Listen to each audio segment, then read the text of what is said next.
नमस्ते दोस्तों। प्रस्तुत है जयशंकर प्रसाद जी की लिखी हुई कहानी चूड़ी वाली। अभी तो पहना गई हो। बहू जी, बड़ी अच्छी चूड़िया है। सीधे बम्बई से पार्सल मंगाया है। सरकार का हुक्म है, इसलिए नई चूड़िया आते ही चली आई हो। तो जाओ, सरकार को ही पहनाओ, मैं नहीं पहनती। बहू जी, ज़रा देख तो लीजिए, कहती मुस्कुराती हुई ढीठ चूड़ी वाली अपना बक्सा खोलने लगी। वह 25 वर्ष की एक गोरी छरहरी स्त्री थी। उसकी कलाई सचमुच चूड़ी पहनाने के लिए ढली थी। बहू जी को उसकी हंसी बहुत बुरी लगती थी, पर जब पंजों में अच्छी चूड़ी चढ़ाकर संकट में फंसाकर वह कहते हुए कहती, एक पान मिले बिना यह चूड़ी नहीं चढ़ती, तब बहू जी को क्रोध के साथ हंसी आ जाती और उसकी तरल हंसी की तरी लेने में तन्मय हो जाती। कुछ ही दिनों में यह चूड़ी वाली आने लगी है। कभी कभी बिना बुलाए ही चली आती है और ऐसे ढंग फैलाती है कि बिना सरकार के आए निपटारा नहीं होता। यह बहू जी को असह्य हो जाता। आज उसको चूड़ी फंसाते देख बहू जी झल्ला कर बोली, आजकल दुकान पर ग्राहक कम आते हैं क्या? बहू जी, आजकल खरीदने की धुन में हूँ, बेचती कम हूँ। इतना कहकर कई दर्जन चूड़ियाँ बाहर सजा दी। स्लीपरों के शब्द सुनाई पड़े। बहू जी ने कपड़े संभाले, पर वह ढीठ चूड़ी वाली बालिकाओं के समान सिर टेढ़ा करके यह जर्मनी की है, यह फ्रांसीसी है, यह जापानी है कहती चली जाती है। सरकार पीछे खड़े मुस्कुरा रहे थे। क्या रोज नई चूड़ियाँ पहनाने के लिए इनको हुक्म मिला है? बहू जी ने गर्व से कहा। सरकार ने कहा, पहनो तो बुरा क्या है? बुरा तो कुछ नहीं, चूड़ी चढ़ाते हुए कलाई दुखती होगी। चूड़ी वाली ने सिर नीचा किए कनखियों से देखते हुए कहा। एक लहर सी लाली आंखों की ओर से कपोलों को तर करती हुई दौड़ जाती थी। सरकार ने देखा, एक लालसा भरी युवती व्यंग कर रही है। हृदय में हलचल मच गई। घबरा कर बोले, ऐसा है तो ना पहने, भगवान करे रोज पहने। चूड़ी वाली आशीर्वाद देने के गंभीर स्वर में प्रौढ़ा के समान बोली, अच्छा तुम अभी जाओ। सरकार और चूड़ी वाली दोनों की ओर देखते हुए बहू जी ने झुंझलाकर कहा, तो क्या मैं लौट जाऊं? आप तो कहती थी ना कि सरकार को ही पहनाओ, तो ज़रा उनसे पहनने के लिए कह दीजिए। निकल मेरे यहाँ से। कहते हुए बहू जी की आंखें तिलमिला उठी। सरकार धीरे से निकल गए। अपराधी के समान सर नीचा किए हुए चूड़ी वाली अपनी चूड़ियाँ बटोर कर उठी। हृदय की धड़कन में अपनी रहस्यपूर्ण निश्वास छोड़ती हुई चली गई। चूड़ी वाली का नाम था विलासिनी। वह नगर की एक प्रसिद्ध नर्तकी की कन्या थी। उसके रूप और संगीत कला की सुख्याति थी। वैभव भी कम नहीं था।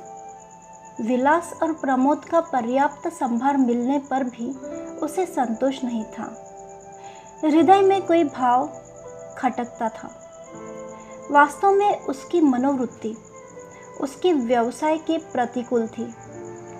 कुलवधू बनने की अभिलाषा हृदय में और दाम्पत्य सुख का स्वर्गीय स्वप्न उसकी आंखों में समाया था। स्वच्छंद प्रणय का व्यापार अरुचिकर हो गया, परंतु समाज उससे हिस्र पशु के समान सशंक था। उससे आश्रय मिलना असंभव जानकर विलासिनी ने छल के द्वारा वही सुख लेना चाहा।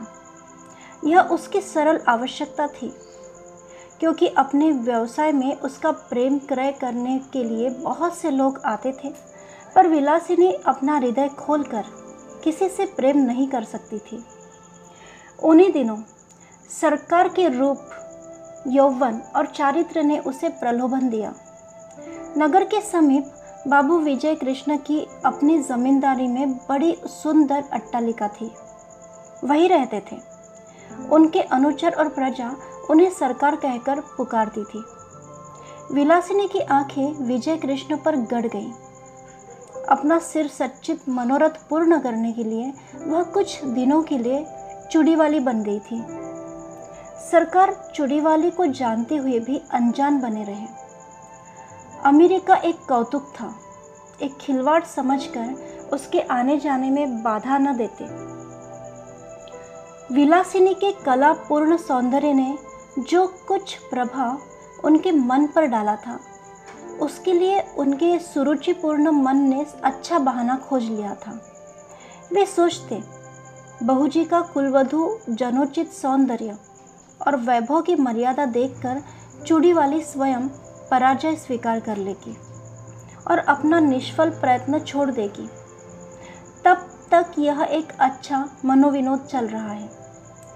चूड़ीवाली अपने कौतूहलपूर्ण कौशल से सफल नहीं हो सकी थी, परंतु बहू जी के आज इस दुर्व्यवहार ने प्रतिक्रिया उत्पन्न कर दी और चोट खाकर उसने सरकार को घायल कर दिया। अब सरकार प्रकाश्य रूप से उसके यहाँ आने जाने लगे। विलास रजनी का प्रभात भी चूड़ीवाली के उपवन में कटता। कुल मर्यादा, लोक लाज और जमींदारी सब एक, और चूड़ीवाली अकेली। दालान की कुर्सियों पर सरकार और चूड़ीवाली बैठकर रात्रि जागरण का खेद मिटा रहे थे। पास ही अनार का वृक्ष था, उसमें फूल खिले थे। एक बहुत ही छोटी काली चिड़िया उन फूलों में चोंच डालकर मकरंद पान करती और कुछ केसर खाती, फिर हृदय विमोहक कलनाद करती हुई उड़ जाती। सरकार बड़ी देर से कौतुक देख रहे थे। बोले, इसे पकड़कर पालतू बनाया जाए तो कैसा होगा? उफ, यह फूल सूंघी है, पिंजरे में जी नहीं सकती। उसे फूलों का प्रदेश ही जिला सकता है, स्वर्ण पिंजर नहीं। उसे खाने के लिए फूलों की केसर का चारा और पीने के लिए मकरंद मदिरा कौन जुटाएगा? पर इसकी सुंदर बोली संगीत कला की चरम सीमा है। वीणा में भी कोई कोई मोड़ ऐसी निकलती होगी। इसे अवश्य पकड़ना चाहिए, जिसमें बाधा नहीं, बंधन नहीं, जिसका सौंदर्य स्वच्छंद है। उस असाधारण प्राकृतिक कला का मूल्य क्या बंधन है? कुरुचि के द्वारा वह कलंकित भले ही हो जाए, परंतु पुरस्कृत नहीं हो सकती। उसे आप पिंजरे में बंद करके पुरस्कार दोगे या दंड? कहते हुए उसने विजय की एक व्यंग भरी मुस्कान छोड़ी। सरकार की उस वन विहंगम को पकड़ने की लालसा बलवती हो उठी। उन्होंने कहा, जाने भी दो, वह अच्छी कला नहीं जानती।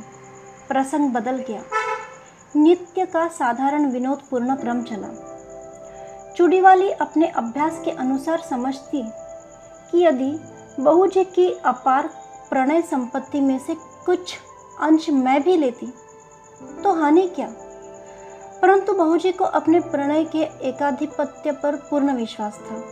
वह निष्क्रिय प्रतिरोध करने लगी। राज यक्ष्मा के भयानक आक्रमण से वह घुलने लगी और सरकार वन विहंगिनी विलासिनी को स्वायत्त करने के में दत्तचित हुए। रोगी और सेवा में कोई कमी नहीं थी, परंतु एक बड़े मुकदमे में सरकार का उधर सर्वस्वांत हुआ, इधर बहूजी चल बसी। चूड़ीवाली ने समझा कि उसकी पूर्ण विजय हुई, पर बात कुछ दूसरी थी। विजय कृष्ण का वह एक विनोद था। जब सब कुछ चला गया तब विनोद लेकर क्या होगा? एक दिन चूड़ीवाली से छुट्टी मांगी। उसने कहा, कमी किस बात की है? मैं तुम्हारी ही तो हूँ और सब वैभव भी तुम्हारा है।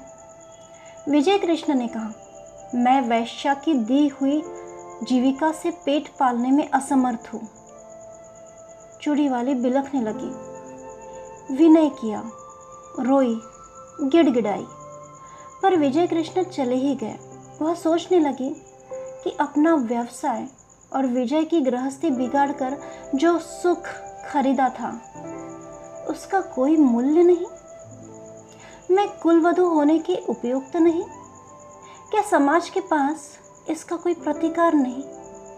इतनी तपस्या और इतना स्वार्थ त्याग व्यर्थ है। परंतु विलासिनी यह नहीं जानती थी कि स्त्री और पुरुष संबंधी समस्त अंतिम निर्णय करने में समाज कितना ही उदार क्यों न हो, दोनों पक्षों को सर्वथा संतुष्ट नहीं कर सका और ना कर सकने की आशा है। यह रहस्य सृष्टि को उलझा रखने की कुंजी है। विलासिनी ने बहुत सोच समझकर अपनी जीवनचर्या बदल डाली। सरकार से मिली हुई जो कुछ संपत्ति थी उसे बेचकर पास ही के एक गांव में खेती करने के लिए भूमि लेकर आदर्श हिंदू गृहस्थी की सी तपस्या करने में अपना बिखरा हुआ मन उसने लगा दिया। उसके कच्चे मकान के पास एक विशाल वट वृक्ष और निर्मल जल का सरोवर था। वहीं बैठकर चूड़ीवाली ने पथिकों की सेवा करने का संकल्प किया। थोड़े ही दिनों में अच्छी खेती होने लगी और अन्न से उसका घर भरा रहने लगा। भिखारियों को अन्न देकर उन्हें खिला देने में उसे अकथनीय सुख मिलता। धीरे धीरे दिन ढलने लगा। चूड़ीवाली को सहेली बनाने के लिए यौवन का तीसरा पहर करुणा और शांति को पकड़ लाया। उस पथ से चलने वाले पथिकों को दूर से किसी कलाकुशल कंठ की तान सुनाई पड़ती। अब लौ नसानी, अब न नशे हो। वट वृक्ष के नीचे एक अनाथ बालक नंदू को चना और गुड़ की दुकान चूड़ीवाली ने करा दी है। जिन पथिकों के पास पैसे नहीं होते उनका मूल्य वह स्वयं देकर नंदू की दुकान में घाटा नहीं होने देती और पथिक भी विश्राम किए बिना उस तालाब से नहीं जाता। कुछ ही दिनों में चूड़ीवाली का तालाब विख्यात हो गया। संध्या हो चली थी। पखेरुओं का बसेरा की ओर लौटने का कोलाहल मचा और वट वृक्ष में चहल पहल हो गई। चूड़ीवाली चरनी के पास खड़ी बैलों को देख रही थी। दालान में दीपक जल रहा था। अंधकार उसके घर और मन में बरजोरी घुस रहा था। कोलाहल शून्य जीवन में भी चूड़ीवाली को शांति मिली, ऐसा विश्वास नहीं होता था। पास ही की पिंडुलियों से सिर रगड़ता हुआ कलुआ दुम हिला रहा था। सुखिया उसके लिए घर में से कुछ खाने को लाया करती थी, पर कलुआ उधर नहीं देखकर अपनी स्वामिनी से स्नेह जता रहा था। चूड़ीवाली ने हंसते हुए कहा, चल तेरा दुलार हो चुका, जा खा ले। चूड़ीवाली ने मन में सोचा, कंगाल मनुष्य स्नेह के लिए क्यों भीख मांगता है? वह स्वयं नहीं करता, नहीं तो तृण विरुद्ध तथा पशु पक्षी भी तो स्नेह करने के लिए प्रस्तुत है। इतने में नंदू ने आकर कहा, माँ, एक बटोही बहुत थका हुआ अभी आया है। भूख के मारे वह जैसे शिथिल हो गया है। तूने क्यों नहीं दिया? लेता भी नहीं, कहता है तू बड़ा गरीब बेटा है, तुझसे नहीं लूंगा। चूड़ीवाली वट वृक्ष की ओर चल पड़ी। अंधेरा हो गया था। पथिक जड़ का सहारा लेकर लेटा था। चूड़ीवाली ने हाथ जोड़कर कहा, महाराज, आप कुछ भोजन कीजिए। तुम कौन हो? पहले की एक वैश्या। छी, मुझे पड़े रहने दो। मैं नहीं चाहता कि तुम मुझसे बोलो भी, क्योंकि तुम्हारा व्यवसाय कितने ही सुखी घरों को उजाड़कर श्मशान बना देता है। महाराज, हम लोग तो कला के व्यवसायी हैं। यह अपराध कला का मूल्य लगाने वालों को कुरुचि और कुत्सित इच्छा का है। संसार में बहुत से निर्लज्ज स्वार्थपूर्ण व्यवसाय चलते हैं, फिर इसी पर इतना क्रोध क्यों?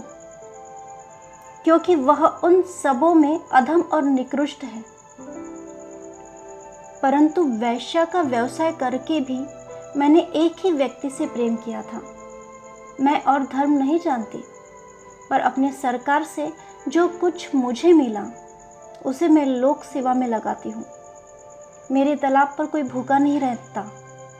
मेरी जीविका चाहे जो भी हो, मेरे अतिथि धर्म में बाधा न दीजिए। पथिक एक बार ही उठकर बैठ गया और आंखें गाड़ कर अंधेरे में देखने लगा। सहसा बोल उठा, चूड़ी वाली? कौन? सरकार? हाँ, तुमने शोक कर लिया। मेरे अपराधजनक तमाम त्याग में पुण्य का भी भाग था। यह मैं नहीं जानता सरकार। मैंने गृहस्थ कुलवधू होने के लिए कठोर तपस्या की है। इन 4 वर्षों में मुझे विश्वास हो गया है कि कुलवधू होने में जो महत्व है वह सेवा का है, न कि विलास का। सेवा ही नहीं चूड़ी वाली, उसमें विलास का अनंत यौवन है, क्योंकि केवल स्त्री पुरुष के शारीरिक बंधन में वह पर्यवसित नहीं है। बाह्य साधनों के विकृत हो जाने तक ही उसकी सीमा नहीं। गृहस्थ जीवन उसके लिए प्रचुर उपकरण प्रस्तुत करता है, इसलिए वह प्रिय भी है और श्रेय भी है। मुझे विश्वास है कि तुम अब सफल हो जाओगे। मेरी सफलता आपकी कृपा पर है। विश्वास है कि अब इतने निर्दय न होंगे। कहते कहते चूड़ी वाली ने सरकार के पैर पकड़ लिए। सरकार ने उसके हाथ पकड़ लिए। कहानी सुनने के लिए बहुत बहुत शुक्रिया दोस्तों। फिर मिलते हैं एक और नई कहानी के साथ।